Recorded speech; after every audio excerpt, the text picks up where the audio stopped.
Okay, I am calling to order this meeting, this policy committee meeting. It is, sorry, I'm going to take this off. It's Tuesday, September 21st, 2021. It is 6:02 p.m. We are in the Nashua North Boardroom, and present we have Ms. Bishop, Mr. Garino. Here. Ms. Raymond is also here. Here. And we have Mr. Parker as well. Yeah. Hi. So we have a couple of policies that we're going to be reviewing tonight.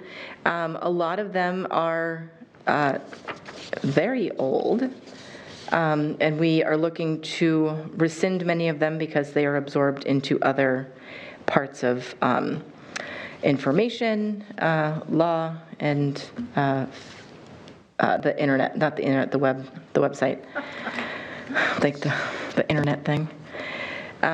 So the first one that we're going to be discussing is policy 2410 in regards to guidance services.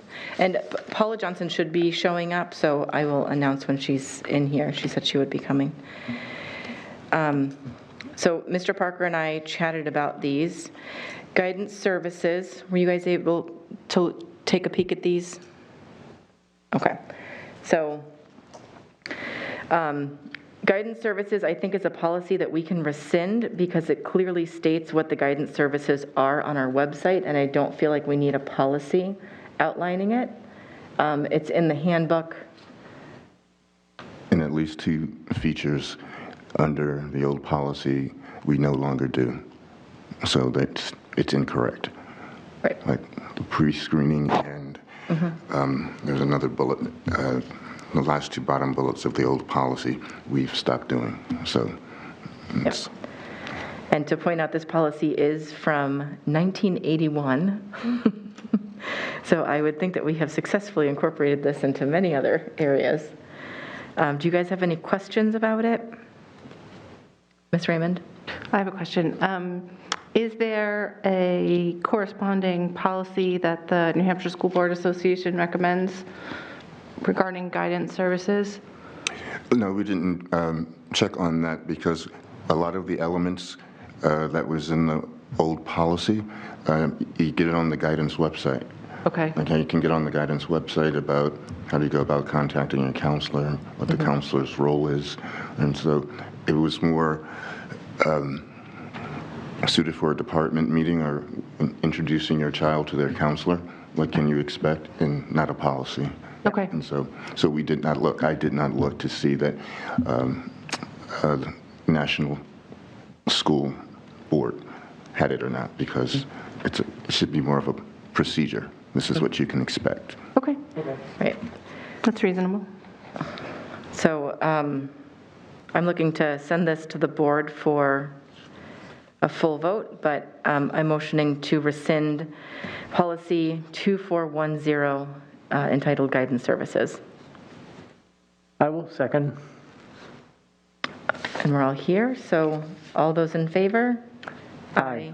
Aye. Oh, Ms. Johnson's here. Sorry. So we have a quorum. I wasn't thinking that Ms. Raymond was going to be showing up tonight, Paula. If you want to stay, feel free. If not, you're the alternate, so we don't. So We love you here, but we don't need you here if you don't want to. So ordinarily what I do in this circumstance is I would simply become a non-voting observer, and Ms. Johnson would become the voting member of the committee. Does that make sense? Yes. Sorry, it took me a bit to get that out. I was distracted by the very tiny chair that Ms. Johnson was trying to sit in.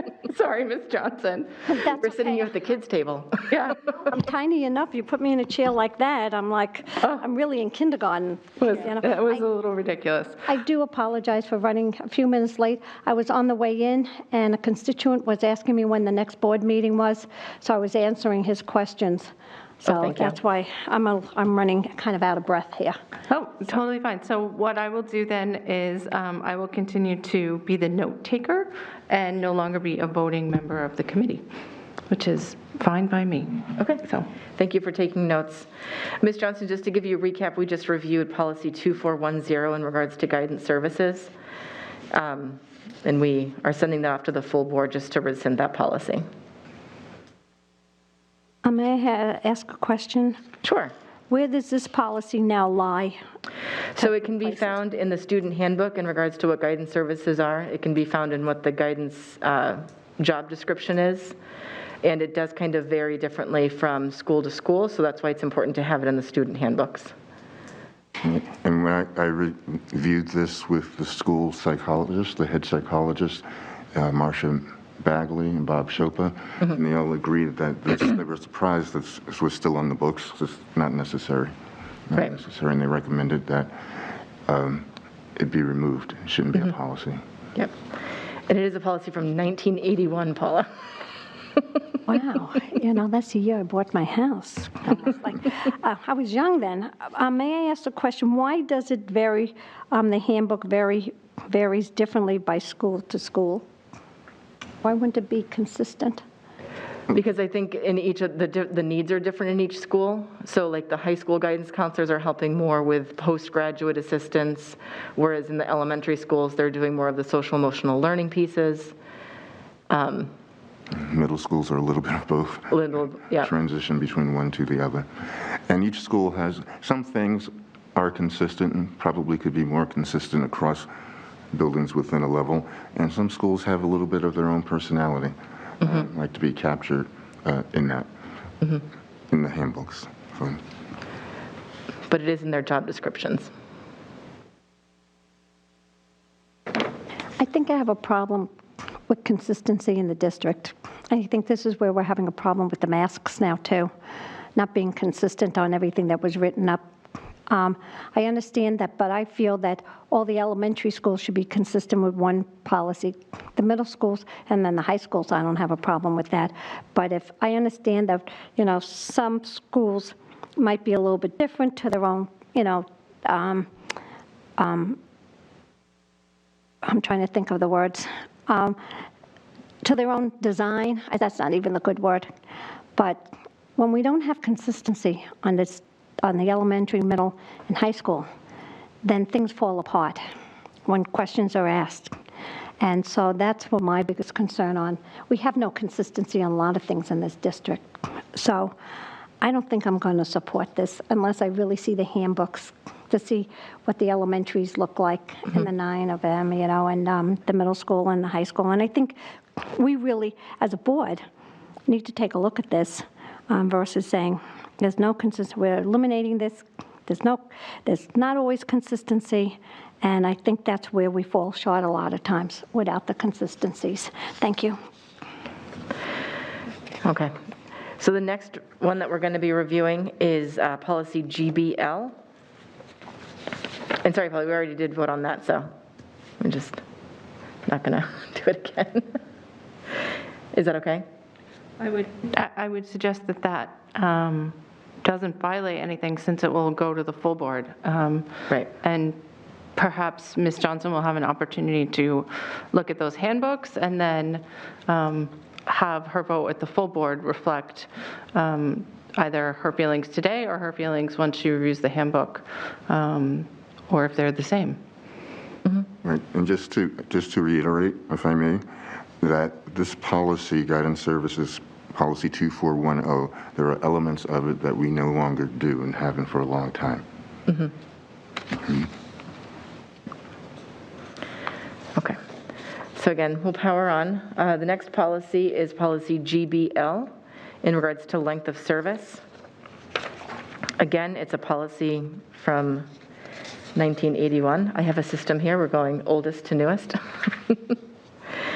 This is in regards to length of service. Mr. Parker, can you speak to this one? Yes, we're keeping this, but we're making it more modernized and taking the numbers away and putting the letters GBL. All right, and so the next several policies we reviewed in conjunction with the HR department. Okay. Right, and this is based on their recommendations, what's not necessary, redundant, okay, where other information can be found. That is in keeping with most districts, all districts. So. Okay. So this just kind of outlines the length of service, accrual of time off, interruption of service. And it references their master agreement, so. Do you want to take a peek? Did you guys have any questions about this? Yes, Mr. Greeno. I recommend that we approve policy GBL, length of service. So I think what we're looking to do, are we just looking to update the policy number to the letters for Yes. format? Okay, So rescind old policy 8240.2 and replace it, still length of service, but policy GBL. okay. So I think we do have to do 2 motions on that, so, oh, this thing's so close to my face. Sorry about that, Jimmy. So Mr. Guarino proposed to accept policy GBL. All those in favor?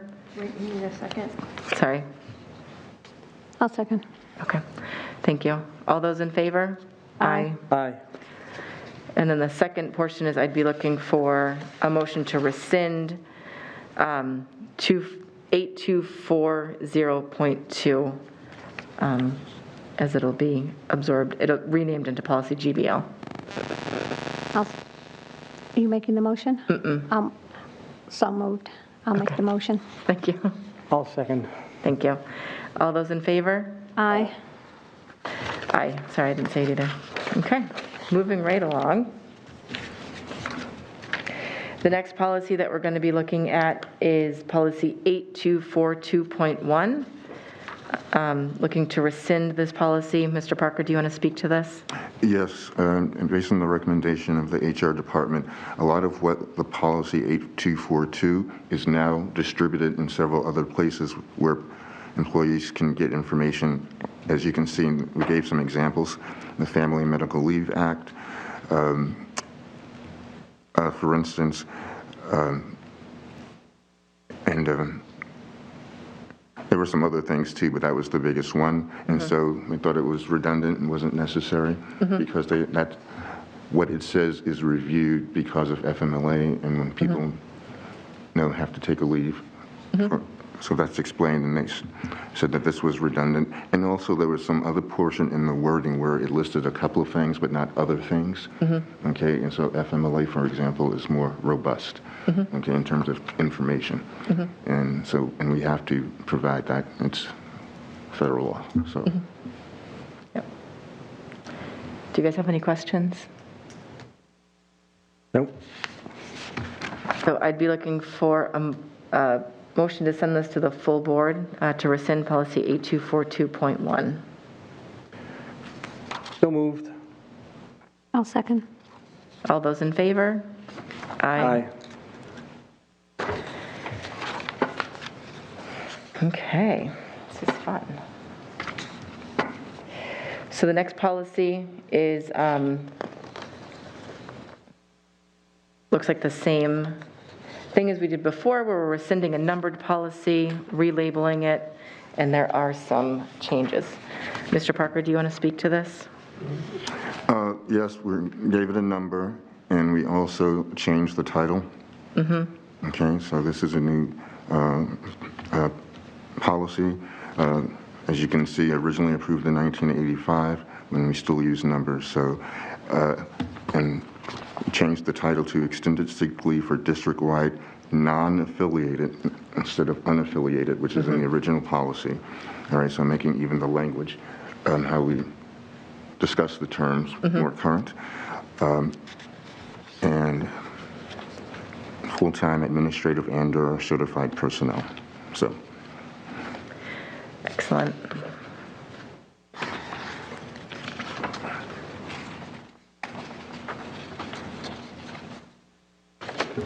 And this is, did it need to be updated to what the sick leave policy is for now, or has it stayed the same?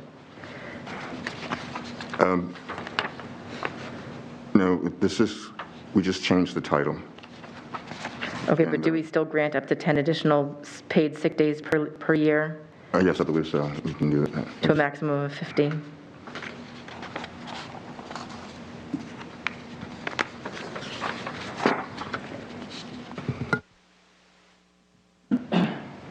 like HR reviewed it as well, and it's the same thing. Yes. Excellent. Any questions? I'll make a motion to rescind 8242.2 and replace it with GCCBD. I will second. Okay. Do we need to tease those two out, or can we leave them as a similar motion? I think it was quite elegantly. In my opinion, it was quite elegantly done to say, rescind this policy and replace it with that. Okay, I agree. We should always do that unless there's a reason not to, because it's much more efficient. I agree. Okay, so all those in favor? Aye.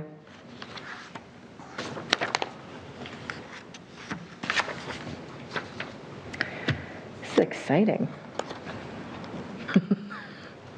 Which is really sad that I think this is really exciting. I So, need a new hobby. can I go back to number 4, just to want to make sure people don't, in policy 8242, okay, that we've just renamed, so we recommend keeping that until the non-affiliated handbook is revised. So we might be coming back when that handbook has been revived, so that some of the ripple effects may impact this, but for now, Okay, to keep this, I just wanted to make sure that was in people's minds. okay. Yeah, if we're coming back with new information that we need to create new policy on, we can just put that on another policy meeting. The next policy that we're looking at is the same thing. Procedure for reporting teacher absences. And it looks like it's going from a numbered policy 8249 into our more current format of letters GHP, procedure for reporting teacher absences. Do you want to speak to that? Was that the only change? Mr. Just, Parker? these were minor changes. In the current policy, we're recommending that the word penalized be changed to deducted. Excellent, much more solution focused. So name change, and then in the body of the policy, a word change. Okay. Any questions? Okay. So I like how Ms. Johnson said hers last time. Mrs. Johnson will say it again. I'll make a motion to rescind 8249 and replace it with GHP. I'll second. Mr. Guarino seconds. All those in favor? Aye. Cool.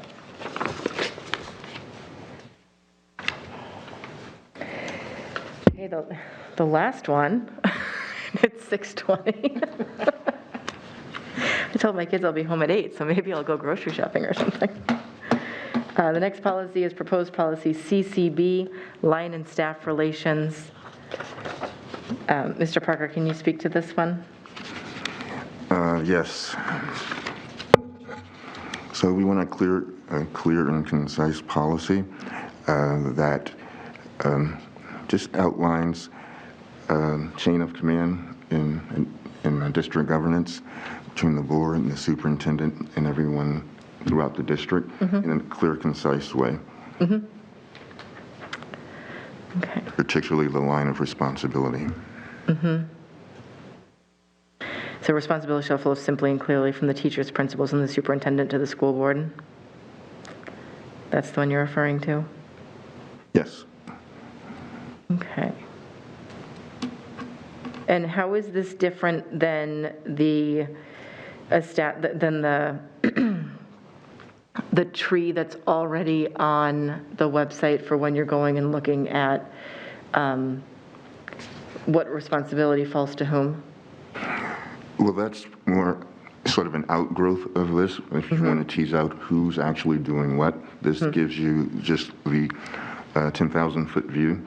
Okay, board, superintendent, and then, principals, and then everybody under them in their various buildings. Okay, and the trees, I haven't looked at that tree recently, maybe 2 weeks ago, where it's, secondary, elementary, director of services, things like that. So that flows out of this. Okay. Okay. Any questions? Can I make a comment? Yes. I'm so excited that we are changing our tree. So that's all. Ms. Johnson, Mr. Guarino, any questions? I'm just wondering if the union has had a chance to look this over, or has anyone in the district said, okay, we're, compatible with contracts and things like that there? Well, all of this was in previous other aspects of other policies already. That's already been vetted and contractual. Okay, and so we've made it more concise. Okay, so there need not have been any formal changes because this will not impact anything that is currently in place. Okay. Actually, I can see this being helpful, especially in board meetings when we have parents who kind of don't know what to do. We can say, refer to this policy, and it's clearly outlined, parents or teachers, what they need to do. So, Yep, and for ease of use. I think that goes in line with the webinar that the New Hampshire School Boards Association just gave us last week regarding public participation in board meetings. They suggested that we have a policy readily available, both online, but that we could perhaps even hand out at meetings, so that when parents have a concern, we can respond to that concern in a way that is helpful and helps them to just to figure out who the appropriate person is to get their issue resolved, so that we're not. I imagine how frustrating it must be to come and have an issue and then us be like, thank you for your comment, but without a helpful response that sends them to the right place. So. So I'm looking for a motion to accept the proposed policy CCB. So moved. I'll second. All those in favor to send this to the full board? Aye. All right, well, I was expecting this to go a lot longer. Now, Mrs. Johnson? Mrs. Johnson did. Fast. I know. Any other business that we want to chit-chat about, Mrs. Johnson? Thank you. I'm going to ask again that policy BCA comes back to the policy committee, because I think number 14 needs to be readdressed. It says display and demonstrate courtesy and decorum towards fellow board members at all public meetings and all public statements. I think that needs to really be extended. And basically, and I'm just throwing this out, public statements will not attack members of the public or attack other fellow board members, and also on social media. I think that we need to be more professional, although people will attack me again on this, but the display we had at our last board meeting, even children understand better. So I think this really needs to be taken a look at a little bit more. Number 14, because BCCA? BCA. BCA. Yeah, number 14, I think, is the critical one. Thank you very much. Thank you. So I guess I'm looking for a motion to adjourn. So moved. I will second. All those in favor? Aye. This meeting of policy is adjourned at 6:26.